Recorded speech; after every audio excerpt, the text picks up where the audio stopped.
Bah! As little boys, my brother and I would pet the goats that my grandfather had. But if we turned our backs on them, one would often sneak up behind us and butt us for no reason. How the heretics? Stephen Lett was the victim of an unprovoked attack from a goat that rammed him from behind. I have an even worse story to tell. Once, I was a victim of an unprovoked attack from a governing body member. The governing body member reached out and grabbed my hand and shook it.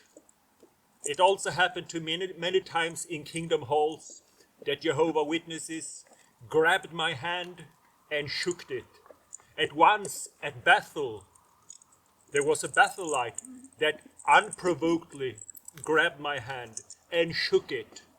And he squeezed my hand in a way that objectively could be described as he squeezed my hand in a demonic fashion. Or maybe he just wanted to play. Maybe that's what Bethelites do when they try to engage playful activity. I don't know. But what we need to remember that when Jehovah Witnesses want to prove that sheep are nice, then the best way to prove that sheep are nice is tell an anecdote about goats. Because an anecdote about goats prove that sheep are nice. One would often sneak up behind us and butt us for no reason. These are some of the desirable characteristics that make sheep an appropriate illustration for good people. So these are my goats, and according to the governing body, goats are evil. Yes, you are. This is 120 kilogram of goats. So yes, if he would ram me, that would be a terrible thing. And in the English word, ram is a male sheep.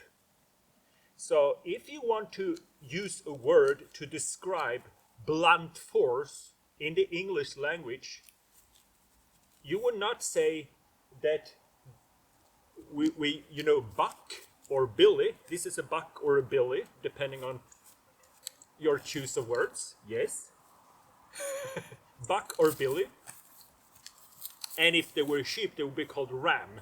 And the viciousness of rams has incorporated itself into the English language. So it basically means to batter something with blunt force. That's what sheep do. Sheep are vicious animals. Goats are quite nice animals. But what they do when they do the butting, it's playfulness in the case of children. But should you turn your back to this guy if he's in a cranky mood and he has a reason to believe that I'm standing between him and 100 female does? No, because that might be a misunderstanding and you think that I'm cock-blocking him. Sorry, YouTube. Then he might be vicious, but you basically need to know what you're doing. But if you've seen human beings, when they're aggravated, they do like this. They make themselves bigger. All cultures around the globe, they do this, including blind children. Blind children that never ever seen anyone else do this, they will do this when aggravated, because you just want to make yourself bigger in the room. So the same when goats butt each other, it's actually most cases communication. So I'm sorry, Stephen Lett, you're not, well, sorry, Stephen Lett, yes, you are the victim.